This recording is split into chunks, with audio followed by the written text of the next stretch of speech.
Welcome back to Food Tech Journey. So today we are going to discuss structure and functional properties of carbohydrates. Without wasting time, let's start. Carbohydrates are polyhydroxyaldehydes or ketones and their derivatives.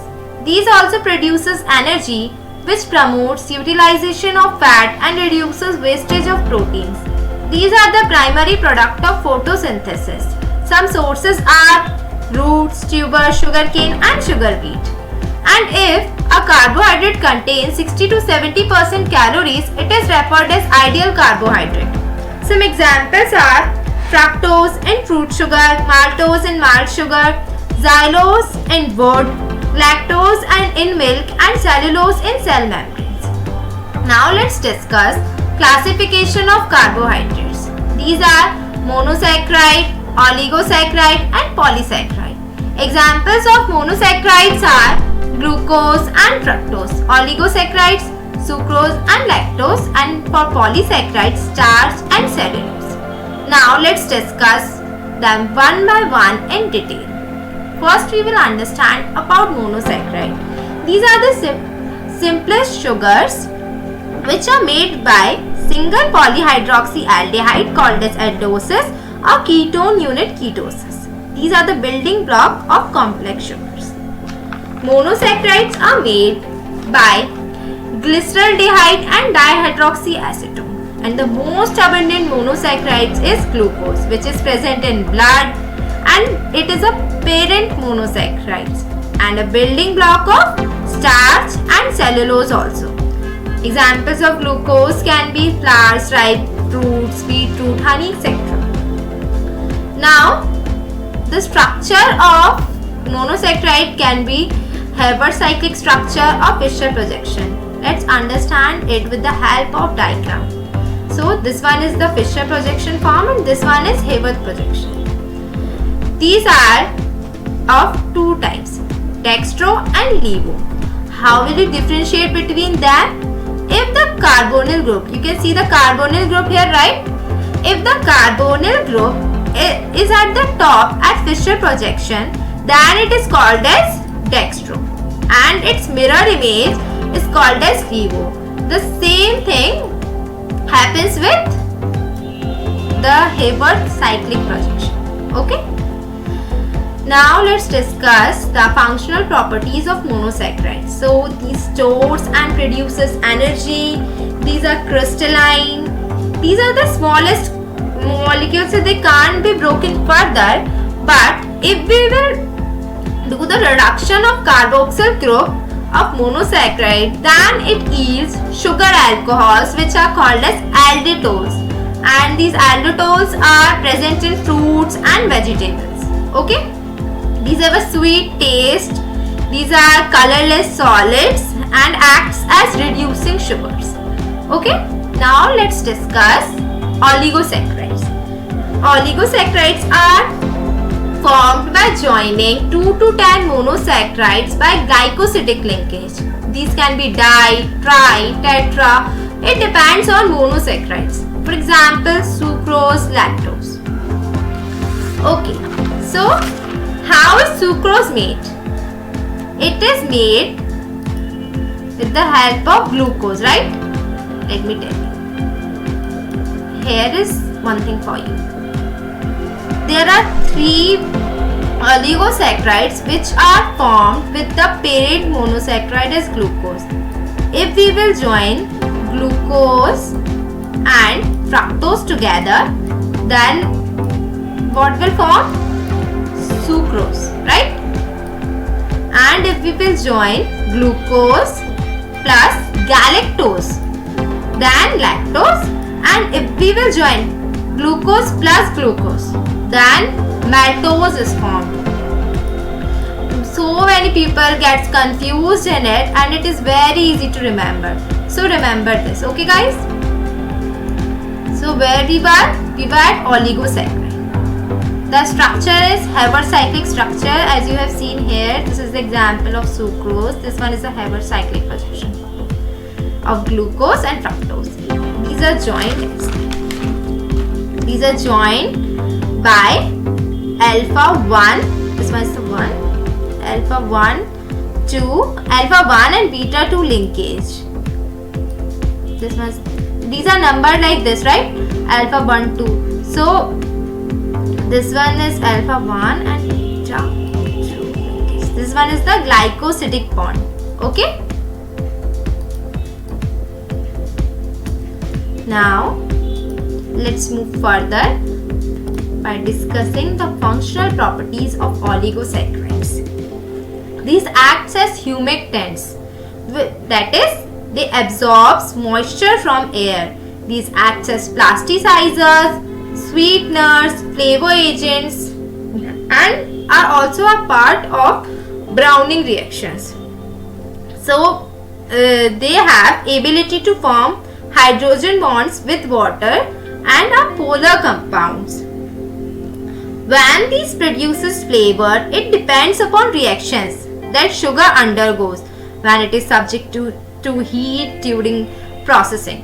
Okay, the sugar-water relationship is here. Then let's discuss the browning reactions. As I told you, these are the functional properties of oligosaccharides and are an important part of carbohydrates. Do you know what are browning reactions? These are responsible for color and flavor in foods. What is the cause? Cause are presence of reactive reducing sugars. Okay. So what happens here? The reactive reducing sugars undergoes heat-induced browning reactions, which are dehydration, fragmentation, enolization, ring opening. Any reaction could take place. Okay. So what happens? The reactive reducing sugars undergoes heat-induced browning reactions, which can react in two ways. First one is caramelization and second one is Maillard reaction. What is caramelization? What happens here is there is change in both appearance and flavor of the food product. This happens at the slow cooking process that occurs when sugar is cooked over low heat. When we heat the sugar, then the appearance and flavor changes. And Maillard reaction, chemical reaction takes place between amino acids and reducing sugars that gives brown food its distinctive flavor. So there is only one basic difference between caramelization and Maillard reaction, that in caramelization both appearance and flavor are changed, and Maillard reaction color is already brown but it provides flavor, it enhances the flavor. Okay, got it? Now we have polysaccharides. So what are polysaccharides? These are made up by joining 100 to 1000 saccharides. These are hexose and its derivatives. These are joined through linear or branched chains. Examples are dextran, starch in plants, and glycogen in animals. Their structures also have a cyclic structure, as it is the most common structure.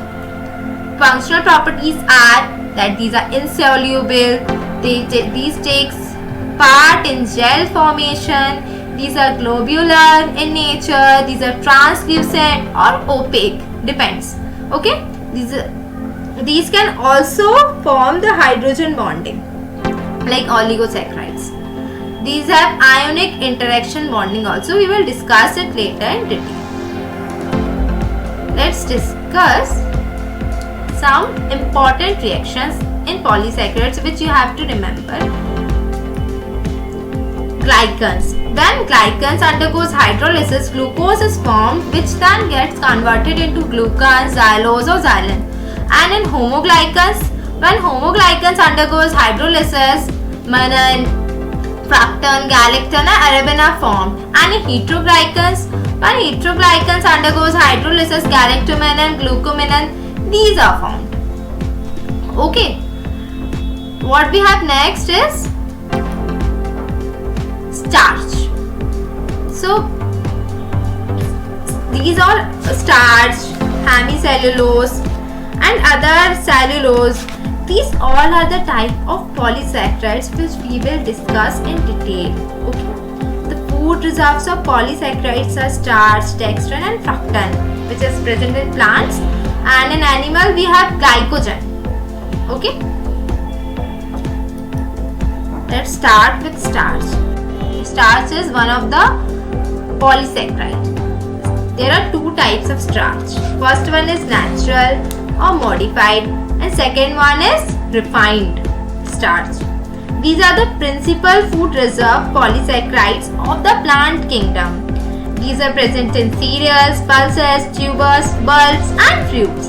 These are the major source of energy of humans and contains glucose residues in them. As I told you that starch contains 25% amylose and 75% amylopectin. Amylose is linked by 1/4 linkage and amylopectin by 1/6 linkage. Amylose takes part in the gelling properties while amylopectin takes part in thickening properties of starch. We will also discuss gelatinization and retrogression of starch later. Let's first see the structure of starch. So you can see here, this is amylose, okay, 1/4 linkage, and this one is amylopectin, which is joined by 1/6 linkage. So,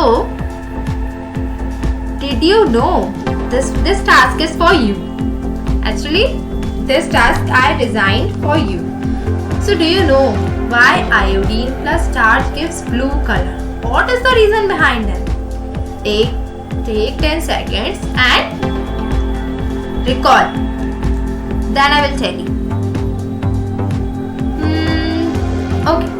So, what is iodine? Iodine is not very soluble in water, right? So, the reagent which we use is made by dissolving iodine in water in presence of potassium iodide. Okay. So, this is happening here. And about starch. Starch is made up of amylose and amylopectin, right? So, amylose is also not very soluble in water. So, it forms long chains like this of helical coil like structure.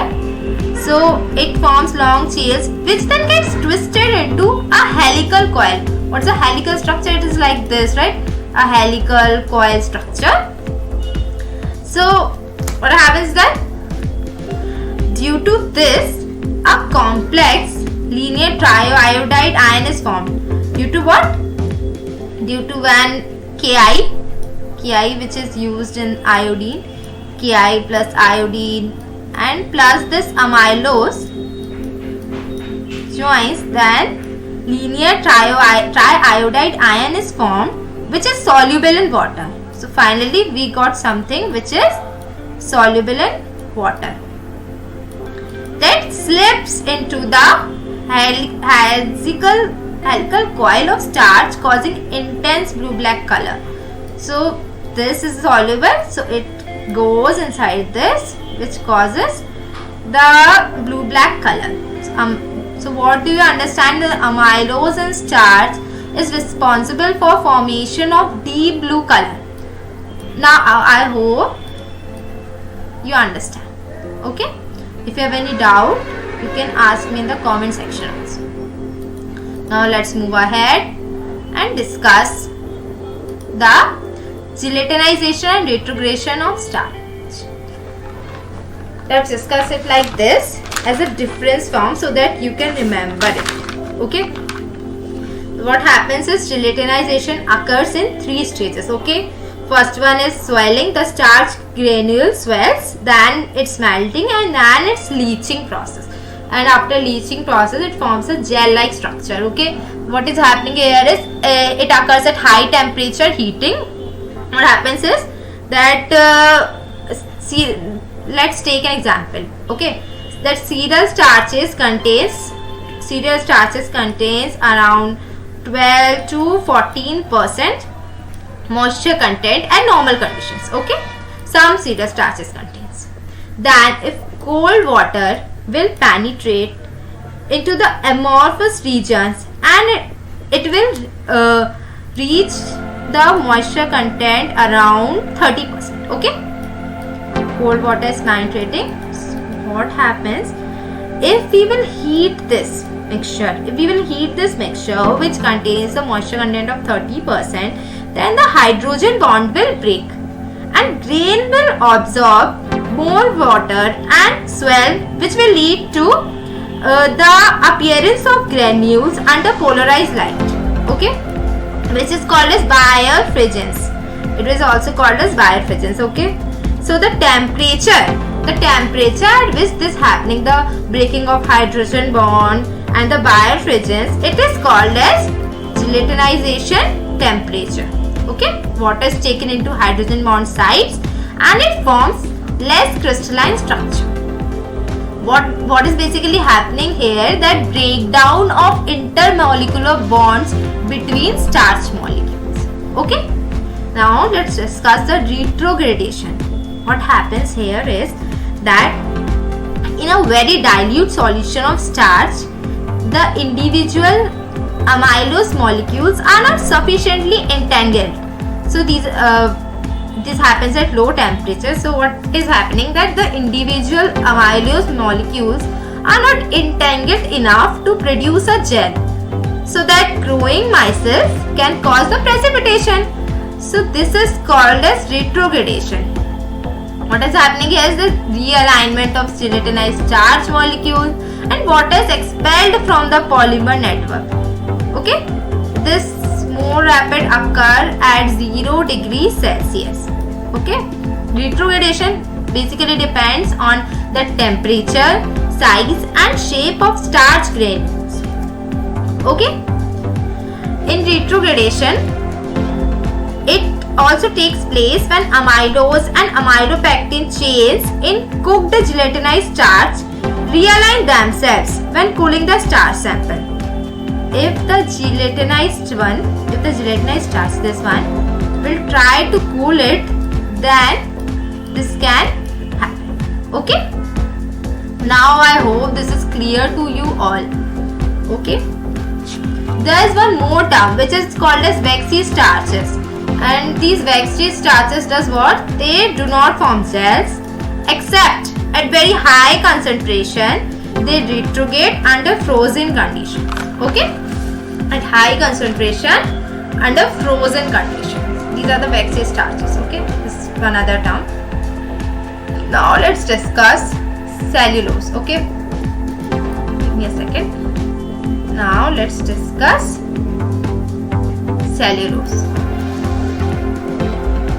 So what are cellulose? These are insoluble in alkali. Okay, these are the 25% part of plant cell wall. These are embedded in hemicellulose and pectic substances. Okay, these are present in fruits, vegetables, food and tissues. These are not digested by humans. Okay, so they act as roughage of dietary fiber. Okay, now we have hemicellulose, which is insoluble in water, soluble in alkali and is composed of pentoses or xylose. These are forms of undigested carbs called as dietary fiber with cellulose. These occurs mostly in land plants. Next we have pectic substances. These constitutes of plant cell walls and these act as cementing material actually. These act as cementing material and protopectin. When these are present in citrus peels, pomace or you can say commercial pectin also. Protopectin is water insoluble. So it breaks down into pectinic acid and pectin respectively. Okay. Next we have gums and dietary fiber. Gums are hydrophilic in nature. These are also polysaccharide in nature. Common gums are guar gum, arabic, agar, algin, dextran, carrageenans. Some examples of gums are baked food, dressings, foams, stabilizers, etc. Next we have dietary fiber. These act as roughage. As I told you here that cellulose is also not digested by human. So some residues or aggregates of cellulose are also considered in dietary fiber. These are derived from plant cell wall like cellulose, hemicellulose, lactic surfactant, starch, etc. These have low cholesterol level as they have fiber in them. Fiber content is most in them. This also helps in controlling body sugar level and prevents us from many diseases. Okay, I hope this is clear to you all. You can post your queries in the comment section below. Thank you.